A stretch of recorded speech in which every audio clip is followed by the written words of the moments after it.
nomine Patris et Filii, nomine Patris et Filii et Spiritus Sancti.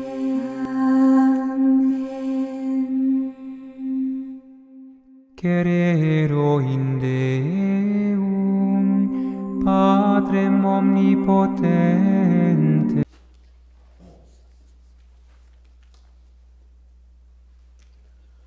Le jeudi saint de l'année passée, nous avions médité sur les trois faces du Christ, qui sont le Christ dans le prêtre, ou dans le Christ prêtre dans ses prêtres, parler du sacerdoce.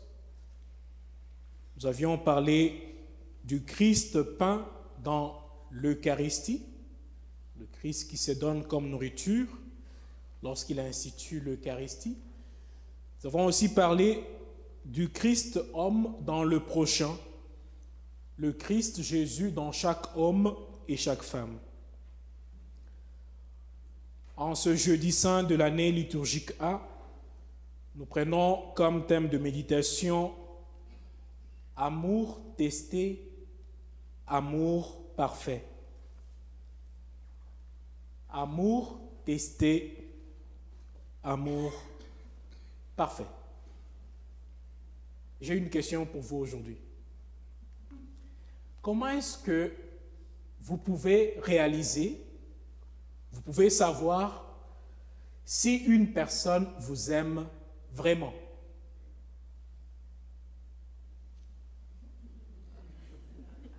Oh, vous n'êtes pas aimé? Comment est-ce que vous pouvez savoir qu'une personne vous aime? On la marie.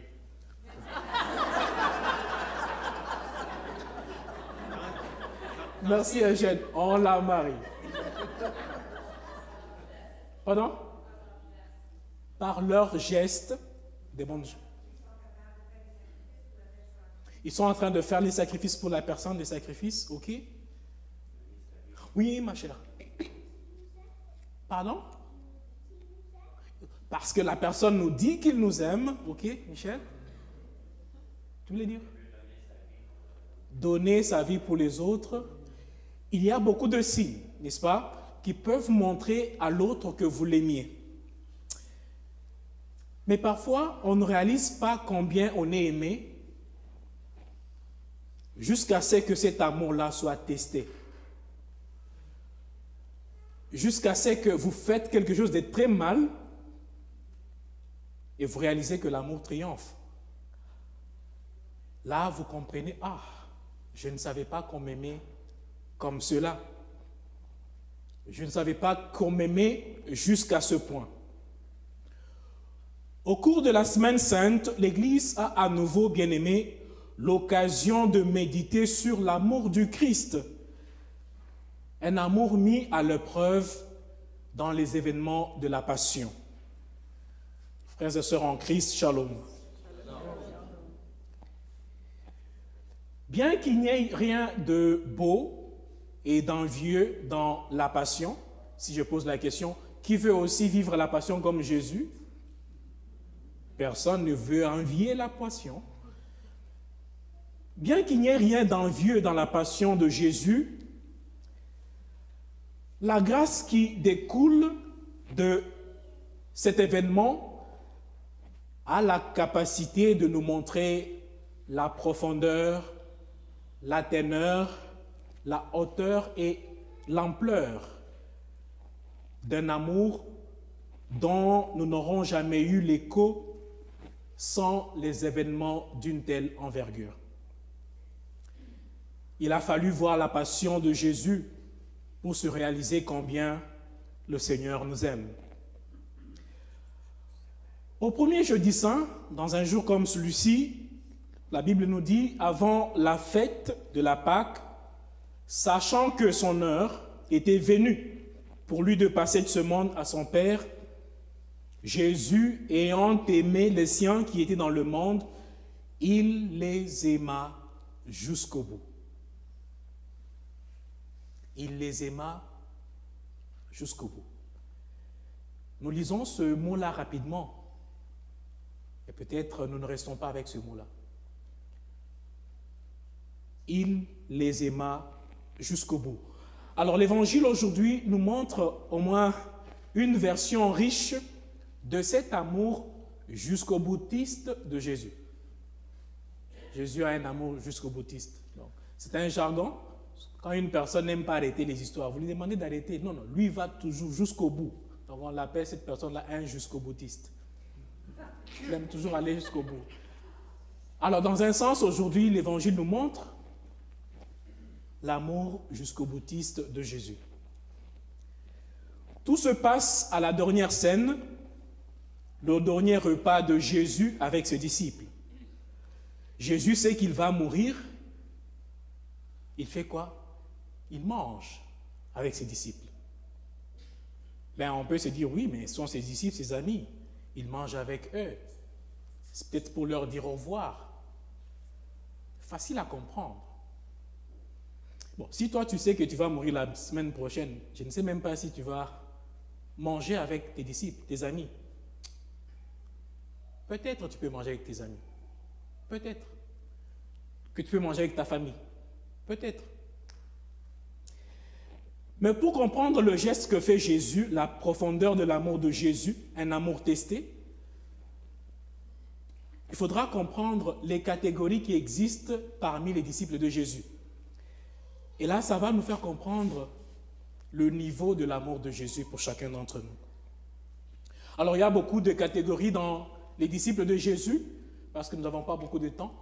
Ce soir, je vais parler simplement des 3 catégories des disciples de Jésus. À la table de ce jeudi saint, il y a Saint Jean, qui est présenté comme celui que Jésus aimait ou le disciple bien-aimé. Donnez-moi l'image, j'ai mis les images aujourd'hui. On va un peu faire de questionnements et des réponses aujourd'hui. Ok, merci. La Sainte Seine, on regarde tous. Vous voyez Saint Jean? Est-ce qu'on voit Saint Jean ou pas?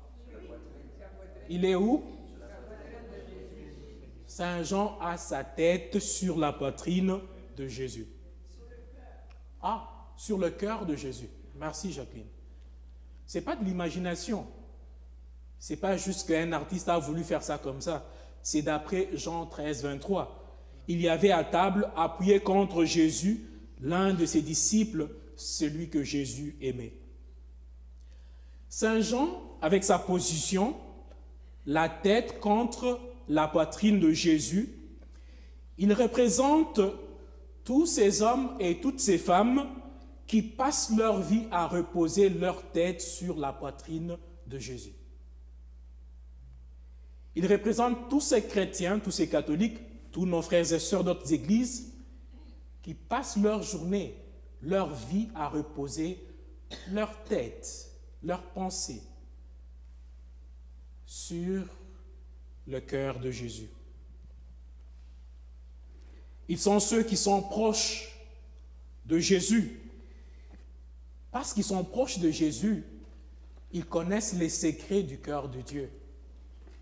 Parce que d'après Saint Jean, la révélation de qui va trahir Jésus n'était pas donnée à tout le monde. Jean s'épanche sur le cœur de Jésus et lui demande, Seigneur, c'est qui?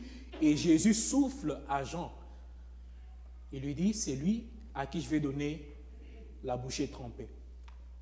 Donc Saint Jean, parmi les disciples de Jésus, il y a ceux qui sont aimés de Jésus parce qu'ils reposent leur vie sur la poitrine de Jésus.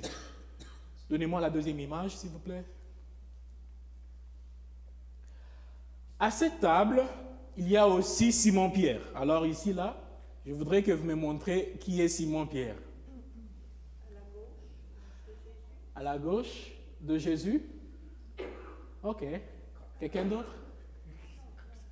Simon-Pierre, Simon-Pierre. Désolé, la chorale, ça dérange un peu. Vous ne pouvez pas bien voir. Ok.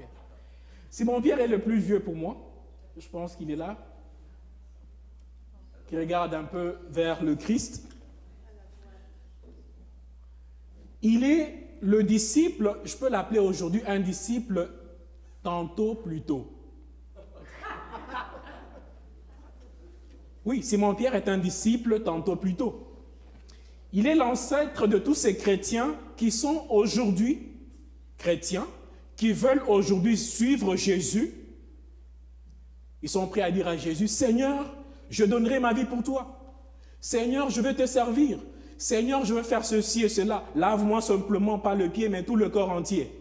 Et demain, ils font autre chose. Ils sont ses disciples tantôt, plus tôt. Demain, lorsqu'on leur pose la question, toi aussi, tu étais avec cet homme de Nazareth, il va dire quoi? Il va nier sur serment pour dire, je ne connais pas cet homme. Simon-Pierre. Parmi les disciples, il y a aussi un certain tantôt plus tôt, notre cher Simon-Pierre. Il y a Thaddée, il y a beaucoup d'autres, mais je voudrais finir par Judas. Vous pouvez voir Judas sur cette image? Ah, il nous regarde, nous là. Il ne regarde pas Jésus, il nous regarde nous-mêmes. Judas est le prince de tous ceux qui rejettent l'amour de Dieu. Il est le prince de ceux qui rejettent la miséricorde de Dieu, ceux qui fuient Dieu, qui ont leur propre agenda de vie. Alors, on peut enlever ça. En quoi consiste l'amour de Jésus? Un amour vraiment testé. Jésus, connaissant qu'il va mourir, il mange avec tous ses disciples. Il mange avec toute cette catégorie de disciples. Il mange avec les bons, les gens.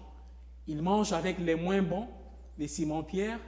Il mange aussi avec ses ennemis et ses traîtres. Alors, je ne vous demande pas d'aller manger avec vos ennemis. Ce n'est pas ce que je vous dis. Mais je vous demande ici de considérer la profondeur de l'amour de Jésus. Il mange avec tous, malgré leur nature et leur qualité.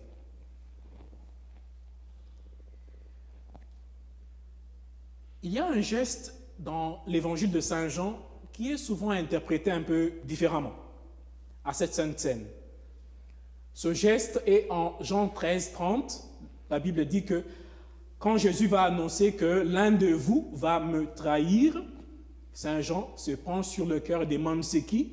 Jésus lui répond, c'est celui à qui je donnerai la bouchée que je vais tremper dans le plat. Jésus fait quoi? Il trempe la bouchée et donne à Simon, fils de Simon l'Iscariote.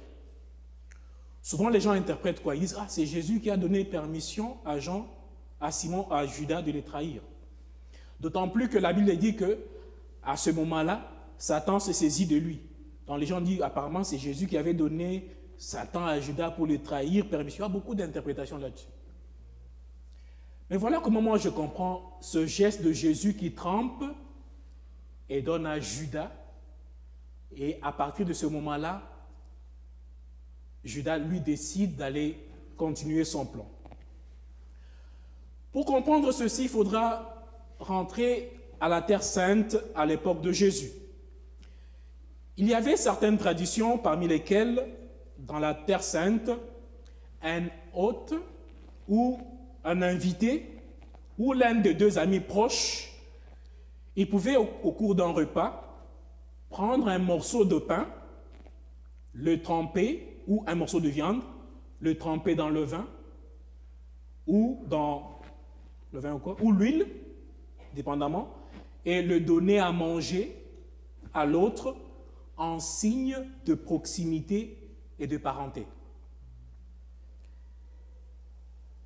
Bon, pour ceux qui ont été au mariage, j'ai déjà vu pendant le repas les mariés faire quoi? Ils prennent à manger, ils font manger à l'autre. L'autre prend aussi, il donne à l'autre. Ceux qui ont été au mariage de François et Stéphanie Pimbran ici, nous avons exactement exécuté cette tradition. François a pris le pain, il a fait manger à Stéphanie. Stéphanie a pris, il a fait manger à François. Ce qui montre l'intimité et la proximité. Bon, moi je suis intime et puis peut-être proche de vous. Si je viens chez vous, vous n'allez pas me donner à manger sur la bouche. Ça montre une intimité qui existe entre les deux. Alors Jésus, en donnant à Judas le repas, ce n'était pas juste pour lui dire hey, « c'est lui qui va me livrer, go ». Non. Le geste de Jésus signifie ceci. Même dans sa souffrance, même dans sa peine, Jésus tend une amitié à ses ennemis. Même dans sa passion, connaissant ses traîtres, il leur offre une intimité, il leur offre une amitié. Mais Judas n'a pas pris cette occasion-là. Parce que son cœur était déjà ailleurs, il se décide d'aller continuer son œuvre. Jésus lui tend l'amitié, lui tend l'intimité, la proximité, même dans sa propre souffrance. Judas représente ainsi, par son endurcissement le cœur, la réponse non imaginable, négative, que l'homme puisse donner à l'amour de Dieu, à un amour testé, à un amour présenté devant nous. Mais malgré le fait que Jésus lui tend cette amitié et que Judas refuse, continue son chemin, Jésus ne va pas s'arrêter par là. Voilà encore la profondeur de l'amour testé. Il continue à les aimer jusqu'au bout. L'évangile dit quoi? Il ne se fatigue pas, il s'élève de table, il dépose son vêtement, il prend le linge, il se noue la ceinture, puis il se lève avec un bassin, commence à laver les pieds de ses disciples. Il ne se dit pas, je vous ai donné à manger pour que vous changiez vos points de vue, vous ne l'avez pas fait, alors je vais simplement laver les bons. Non. Jésus lave les pieds de Pierre, de Jean, de Judas, de Thaddée, de Philippe, de Matthieu, de tout le monde qui était présent. Il continue encore à leur montrer combien il les aime, combien il les sert. Il ne se dit pas, vous êtes des hypocrites. Je vous ai donné l'occasion de renoncer à vos plans. Et vous n'abandonnez pas, vous continuez toujours. Non. Il lave encore ses disciples. Bien-aimés, il n'y a rien que nous puissions faire, il n'y a rien que nous puissions dire qui puisse détourner le cœur de Jésus contre nous. Jamais. Il n'y a rien que l'homme puisse faire qui puisse détourner le cœur de Dieu contre lui. Il n'y a rien. Même dans ses souffrances, Jésus, l'amour testé, tout en haïssant le péché, il est prêt à rester Emmanuel, Dieu avec nous pécheurs. Il est capable de demeurer à côté de nous. Ce jeudi saint nous révèle l'amour testé de Jésus. Demain, vendredi saint, nous avons encore une chance de voir cet amour parfait, mais pleinement mis à l'épreuve. Et nous verrons que Dieu ne nous abandonne pas en chemin, il va nous aimer jusqu'à la fin. Ouvrons ainsi nos cœurs aujourd'hui à toutes les grâces qui vont découler pendant ces 3 jours saints. Amen.